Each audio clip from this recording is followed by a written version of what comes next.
नमस्कार दोस्तों अब कब्ज का इलाज गोली से नहीं रोटी से करिए। पुरानी से पुरानी कब्ज को यह रोटी कुछ ही दिनों में दोस्तों हमेशा के लिए ठीक कर देगी। आज के समय में करीब 90% लोग कब्ज से परेशान हैं और इस रोटी का कमाल है कि कब्ज, गैस, एसिडिटी सबको दूर कर देगी। कब्ज नहीं होने देगी, एसिडिटी नहीं होगी। तो दोस्तों यह रोटी किन-किन चीज़ों से तैयार की जाएगी? इस रोटी को बनाने में किस चीज़ों का प्रयोग किया जाएगा, जिससे यह कब्ज वाली रोटी बन जाएगी? यह कब्ज वाली रोटी आप रोज़ खाइए, कब्ज की शिकायत से मुक्त रहिए और इस रोटी का कोई साइड इफ़ेक्ट नहीं है, इस रोटी का कोई नुकसान नहीं है। इस रोटी को कब खाना है, कितनी मात्रा में खाना है, इसके और क्या-क्या फ़ायदे हैं, इससे संबंधित सारी जानकारी आज के वीडियो में शेयर करेंगे। तो सबसे पहले हमें जान लेते हैं आखिर कब्ज़ होती क्यों है? कब्ज़ है क्या चीज़? दोस्तों कब्ज़ यानी पेट का समय पे साफ़ ना होना, ख़ास करके सुबह के समय में। दोस्तों जब आप सुबह उठते हैं, लैट्रिन जाते हैं, अगर आपका पेट खुल के साफ़ नहीं होता है, तो दिन भर आलस बनी रहती है, पेट में जलन होती है, एसिडिटी होती है, अपच की शिकायत होती है और भूख नहीं लगती है। और यह समस्या जब ज़्यादा बढ़ जाती है, तो दोस्तों कई सारी बीमारियों को जन्म दे देती है। जबकि यह दोस्तों अक्सर होता है जबकि आपकी डाइट में फाइबर की कमी होती है और आप पानी कम पीते हैं, स्ट्रेस ज़्यादा लेते हैं या फिजिकल एक्टिविटी नहीं करते हैं। लंबे समय तक कब्ज रहने से टॉक्सिन शरीर में जमा होने लगते हैं, जिससे सिर दर्द, पिंपल्स, गैस, थकान, थायराइड, पेट से संबंधित रोग जैसे ब्लड प्रेशर का बढ़ना, शुगर का बढ़ना, ये सारी समस्याएं होने लगती हैं और हमारा शरीर बीमारियों से घिर जाता है। यानी कि हर एक बीमारी की जड़ आपकी कब्ज है। तो दोस्तों ऐसी कौन सी चीज़ें हैं जिसे हम खाएं, उसका समाधान भी बताएंगे। अंत में ये भी बात करेंगे कि हमारी डाइट कैसी होनी चाहिए, हमारी दिनचर्या कैसी होनी चाहिए। लेकिन सबसे पहले चलिए रोटी बनाना जान लेते हैं। रोटी किसकी खानी है और रोटी में क्या-क्या चीज़ें मिलानी हैं। दोस्तों अक्सर आप गेहूँ की रोटी ही खाते होंगे और 99% लोग सिर्फ़ एक ही चीज़ की रोटी खाते हैं, वो भी गेहूँ की। अगर वो शहर के लोग हैं तो दोस्तों वो पैकेट के आटे की रोटी खाते हैं जिसमें फाइबर ना के बराबर होता है। उसे पतला पीस दिया जाता है, उसमें चोकर नहीं होता है। अगर आप गेहूँ की रोटी खा रहे हैं तो आपकी गेहूँ की आटे में दोस्तों चोकर होना चाहिए और चोकर को कभी चाल के नहीं खाना चाहिए। उसी चोकर में फाइबर होता है, उसी चोकर में प्रोटीन होता है।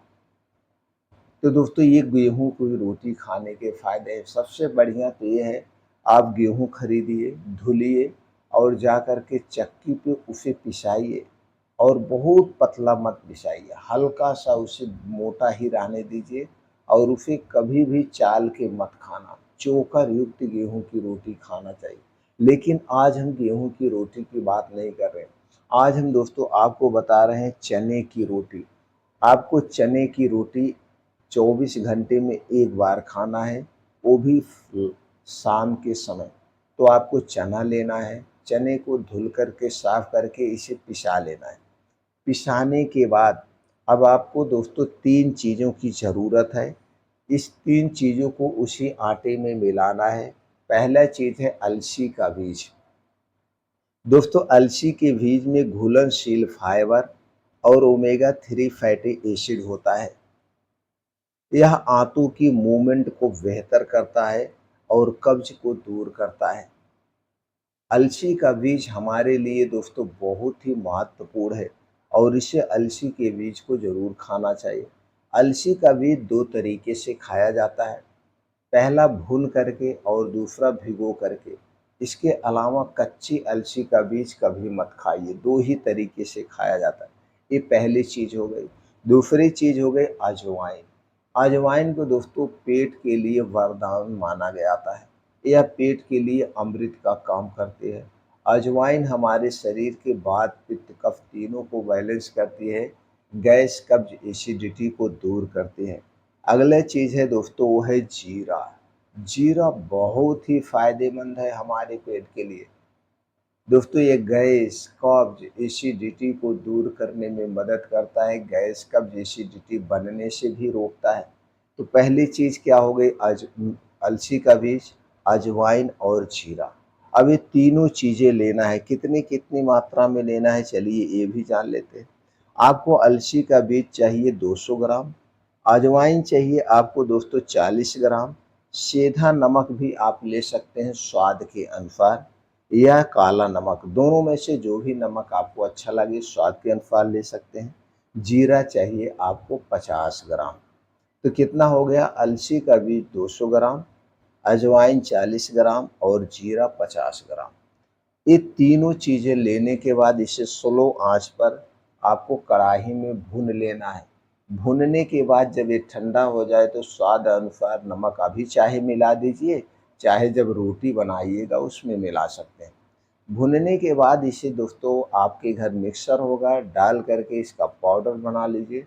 अब इस पाउडर को आप किसी कांच के बोतल में रख दीजिए, किसी कांच के डिब्बे में अब रख दीजिए। अब चलिए हम जानते हैं इसे कैसे लेना है, कितनी मात्रा में। अब दोस्तों शाम के समय जो आपने चना पिसा करके रखा है, उसकी रोटी आपको शाम के समय लेना है। अब जब उसका आटा गूँथा जाएगा तो उसी में 2 चम्मच बड़ी चम्मच से, यानी कम से कम 15 से 20 ग्राम ये जो आपने अलसी वाला पाउडर बनाया उसी में मिला लीजिए आटा गूँथते समय। अब इसमें स्वादानुसार आप सेंधा नमक या ब्लैक नमक डाल दीजिए, अगर पहले नहीं डाले हैं तो। अब आटे को बढ़िया से गूँथ दीजिए, गूँथने के बाद उसे रख दीजिए कम से कम 15 से 20 मिनट तक। तुरंत रोटी नहीं बनाना है, 15 से 20 मिनट के लिए रख दीजिए, अब वो सेट हो जाएगा। सेट होने के बाद उसकी रोटी बना लीजिए, अगर पतली बन जाए तो पतली बनाइए, अगर मोटी बन जाए तो मोटी बना लीजिए। अब इसे बना करके अब इसी रोटी को आपको खाना है। अब इस रोटी के साथ आपको एक अल्काइन सब्जी चाहिए। सब्जी में चाहे लौकी की सब्जी हो, चाहे करेले की, चाहे तरोई की, कोई भी आप सब्जी ले लीजिए। उसी के सब्जी के साथ शाम को खाइए। शाम को इस रोटी को तब खाना है सूर्य डूबने के 1 घंटे पहले। सूर्य डूबने के बाद हमारा पाचन तंत्र स्लो हो जाता है। सूर्य डूबने के बाद हमें खाना नहीं खाना चाहिए। जितना जल्दी आप खाना खाएँगे उतने बेटर होगा आपके स्वास्थ्य के लिए। तो इसकी रोटी रोज़ शाम को खाइए, सुबह आपका पेट खुल के साफ होगा। धीरे-धीरे जो आपको कब्ज़, गैस बन रही थी वो दूर हो जाएगी। लेकिन इसके साथ-साथ कुछ और बातों का ध्यान रखना है। वो कौन-सी बातें हैं? दोस्तों दिन में कम से कम 2 से 3 लीटर पानी पिएँ आवश्यकता अनुसार। पानी की कमी नहीं होना चाहिए, नहीं तो ये भी कब्ज़ का कारण बनता है। शरीर का मूवमेंट बनाए रखने के लिए, मसल्स को मजबूत बनाने के लिए डेली कम से कम मॉर्निंग वॉक, योगा, प्राणायाम, मेडिटेशन ज़रूर करें और सूर्य आसन ज़रूर करें। सूर्य आसन ज़रूर करें, ये सारे आसन हमें करने चाहिए। इसके अलावा कब्ज़ को जो कब्ज़ बनाती उन चीज़ों को नहीं खाना चाहिए जैसे प्रोसेस्ड किया गया फूड, मैदा, चीनी और रिफ़ाइन किया गया तेल, इनसे हमें दूरी बना के रखना होगा। अगर ये सब हम करते हैं तो हमें कभी कब्ज़ नहीं होगी, कभी एसिडिटी नहीं होगी, हम हमेशा स्वस्थ और निरोग